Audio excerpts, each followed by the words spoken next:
Coming up tonight on YCN News, there's a job fair tomorrow in Claremont at River Valley Community College that you might want to check out.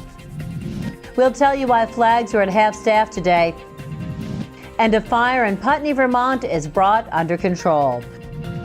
For more news, weather, and sports, it's time for YCN, your local view. Now, your daily digest of the Dartmouth Lake Sunapee region, southern Vermont, and Windsor County. News, sports, weather, and all that is happening in our area. The news on YCN, your local view. Good evening. It's Wednesday, April 15th. I'm Laura James. Welcome to YCN News. A fire in Putney, Vermont went to 2 alarms and took firefighters several hours to bring under control. The fire at 47 Fred Houghton Road spread to both floors of the 2-story wood frame home. Putney Fire Chief Tom Goddard says the fire is of suspicious origin. That, according to the Brattleboro Reformer. Heavy smoke poured out of the home when fire crews arrived shortly after 12:30 p.m. today. Officials with the Vermont State Police and the Vermont Division of Fire Safety are investigating. Well, American flags across New Hampshire and Vermont, along with other U.S. states, are being flown at half-staff today as the country observes a day of remembrance for President Abraham Lincoln. Now, it was 150 years ago, on April 15, 1865, that President Lincoln succumbed to his injuries. One day after being shot at Ford's Theater by John Wilkes Booth, Lincoln was a month into his second term as president. The Civil War had ended just days before his assassination by Booth. America's 16th president, Lincoln died at age 56. In other regional news, New Hampshire Governor Maggie Hassan and Vermont Governor Peter Shumlin joined with governors from both sides of the political aisle today. The governor signed a letter addressed to Congress urging the U.S. House and Senate to reauthorize the U.S. Export-Import Bank. Now, the Export-Import Bank adds to the nation's business vitality by helping small and large businesses compete in a global economy. With more exports to Europe, Asia, and beyond, the nation's economy gets a boost and more jobs are created here at home. All 6 New England governors signed the letter. Taking a look at public safety news now, the Vermont state trooper removed from duty on suspicion of driving under the influence has officially resigned. Eric Rademacher's resignation was accepted today by Vermont State Police Director Colonel Tom Lesperance. Police in Claremont and Sullivan County continue to search for a 26-year-old Nick Washburn. The Claremont man has been missing since Friday evening after crashing the car he drove into the guardrails on the Main Street Bridge in that city. Meanwhile, as first responders went to the bridge accident, another call came into police regarding a domestic assault at a residence on Block Avenue, also in Claremont. Police learned during that investigation that a suspect in the domestic violence case is Washburn. Police want to talk to Washburn. A warrant has been issued by police for his arrest regarding the domestic violence matter. If anyone has seen Washburn or has information about his whereabouts, please call Claremont Police at 603-542-9538. Coming up on YCN News, new clean energy investments in Windham County, Vermont, and a big win for the Springfield softball team, and the midweek forecast, all coming up with Mike Pizzone when YCN News returns. The YCN News continues in a moment. Welcome back to YCN News. I'm Laura James. Tomorrow from 10 a.m. to 2 p.m. at River Valley Community College's main campus in Claremont, a job and career resource fair will be held. The college is located at One College Place, that's off Route 120. An executive counselor from District 1, Joe Kenny, during an interview on YCN's Capital Connections, helped organize the job fair. Commissioner Kapanis allows me to have job fairs in my district, so I chose Berlin and Claremont. And in Claremont, there's going to be a job fair at the River Valley Community Technical College Center on April 16th from 10 to 2 o'clock. And it's just really a great opportunity for students or local people to try to go ahead and talk to vendors, which there will be about 30 of them, to talk about job opportunities in the local area. So we hold these periodically, and I felt Claremont was an important area to have a job fair. And so there are going to be all sorts of job opportunities there. Is it manufacturing and service? And is it also open just for the college students, or is it open for everyone?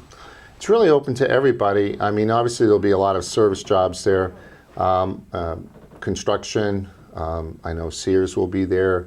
So any of job employment opportunities in the local area, the vendors will come out.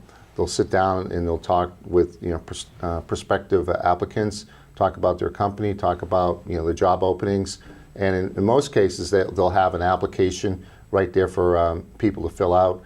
And there's always good interaction, and you're allowed to go around to the various booths, talk to the employers, get a sense of who they are and what types of jobs that are available. Any advice for a young person getting a job in this juncture in their life? Get to the job fair early. Talk to the recruiters of the employers, and get a sense of who they are, and maybe do a little homework on them before you get to the actual job fair, so that you can impress them with your knowledge on their company. Where is the job fair? The list of people going to be posted somewhere electronically? Yeah, so it will be listed on the Employment Security website, and then also there'll be a local notification put into the local newspaper. Free parking is available at the campus. Well, turning to Southern Vermont news now, investments totaling $1.9 million in Windham County were announced today by Governor Peter Shumlin. The money is coming from a 2013 agreement with Entergy. That's the parent company of the now closed Vermont Yankee nuclear power plant. 2 new clean energy investments will help businesses, municipalities, and schools, as well as property owners, save money on heating bills. Job growth will also come from the investments. Recipients of today's awards from the Public Service Department's Clean Energy Development Fund include the Brattleboro-based Sustainable Energy Outreach Network, or SEON. SEON members will work with several local entities, including Building Green, the Windham Regional Commission, and the Northern Forest Center, to name a few. One goal will be to install wood pellet and wood chip heating systems for schools and town and city office buildings throughout Windham County. In New Hampshire state news, Governor Maggie Hassan today signed into law Bill 467. It's a bill dealing with the 14-month registration of off-highway recreational vehicles.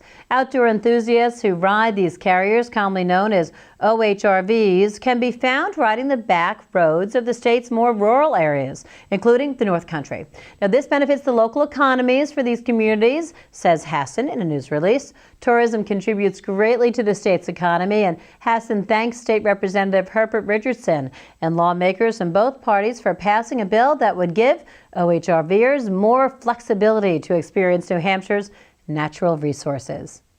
Coming up next on YCN News, the Center for the Arts in New London, New Hampshire is the focus of Lynn Solomon's interview today with Gene Connolly. That's coming up when YCN News returns.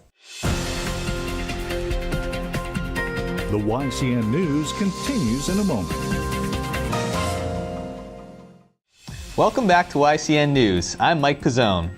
Well, once again, it was another beautiful day out there, and it looks like we're in for at least one more before we see a chance of rain heading into the weekend. Skies will remain clear tonight, but temperatures will drop well below the freezing mark with a low of 22 degrees. Things will warm right back up tomorrow, though, with sunny skies and a high of 62 degrees in what will be a very similar day to today. Clouds will increase heading into the evening with a low of 38 degrees and winds of up to 5 miles per hour. Friday will bring a 40% chance of showers before 3 p.m. with cloudy skies and a high of 59 degrees and a low of about 44 overnight. Now let's take a look at our community calendar to see what's happening in the area. The Alstead Historical Society will hold its annual meeting tomorrow at 7 p.m. at the Third Congregational Church in Alstead, New Hampshire. New trustees will be elected and a presentation on the history of Native Americans in New Hampshire will follow. The Pancreatic Cancer Action Network and Dartmouth-Hitchcock Medical Center's Dr. Timothy Gardner and dietitian Janine Mills will present an educational lecture on the diagnosis, treatment, and nutritional management of pancreatic cancer tomorrow from 6 to 8 p.m. at the Courtyard by Marriott on Morgan Drive in Lebanon. The American Legion Post 67 in Chester, Vermont will host a lasagna and fish fry dinner tomorrow from 5 to 7 p.m. at its Route 103 location. Cost is $11 per person and is open to the public. The local fields are finally starting to dry up and get in playable shape, so I headed over to Springfield, Vermont yesterday to watch the Springfield softball team in its regular season debut. The Cosmos were nothing short of dominant in their regular season debut against Twin Valley yesterday, swinging their way to a 15-0 victory in 5 innings via the mercy rule. Starting pitcher Jade Twombly made quick work of the opposition, striking out 11 batters in what proved to be a 2-hit shutout for the junior hurler. Offensively, first baseman Cassidy Otis made her presence felt early and often, finishing with 3 hits and 3 RBI, while right fielder Lena Geyer also drove in a trio of runs on 2 hits. Springfield led 3-0 after the first inning, and upped its lead to 7-0 by the end of the second to break things open for good. The home team added 4 more runs in the third, and 2 in each of the next 2 innings to clinch the 5-inning victory. Twombly and third baseman Chelsea McAllister also drove in runs for the Cosmos. I spoke with Twombly after the game, who said that having that early run support took a lot of pressure off her shoulder while in the circle. Even just having 1 run behind us, it just boosts the energy so much and helps me, and I know the whole entire team, that we're ahead, so it's okay. I think we all were really nervous, but we know we have each other's back, and I'm really glad I had my team behind me. Head coach Andy Bladica said the win was tough to criticize with such a strong showing both offensively and defensively. It's hard to find anything wrong with what happened today. We had no idea coming in, what the opponent was going to have. I know that they've barely been out of their gym, so it was tough for them. We've been on the field a little more than they have. But Jade controlled the game out in the circle. She and Megan, I want to give Megan Daly, the catcher, a lot of credit. Those two worked together really well. She didn't just throw it down the middle all day. She hit corners. She throws a curve, fastball, change up, and a rise now and then, and she mixed her pitches well today. And even their good hitters on that Twin Valley team had trouble putting the ball in play against her. So when, that's where it starts. It starts with quality game in the circle, and offensively, we got enough done to, we had some good swings early in the game when it was still close, and then we got patient when, we ended up having an awful lot of walks, but when the game was still close, we did a good job putting some good swings on it and not getting crazy. And so coming into today, I really didn't know what was going to happen, so pretty happy. The Stevens tennis team was also in action yesterday, earning their first victory of the season to improve to 1-2. Kearsarge is now 0-2, and the teams will go head-to-head again on Friday. That does it for YCN Sports. I'm Mike Pizzone. Thank you, Mike. We'll have part 3 of YCN's Capital Connections John O'Connor's interview with Colin Van Ostern. He's the executive counselor from District 2. Some good insights, too, all coming up when YCN News continues. The YCN News continues in a moment.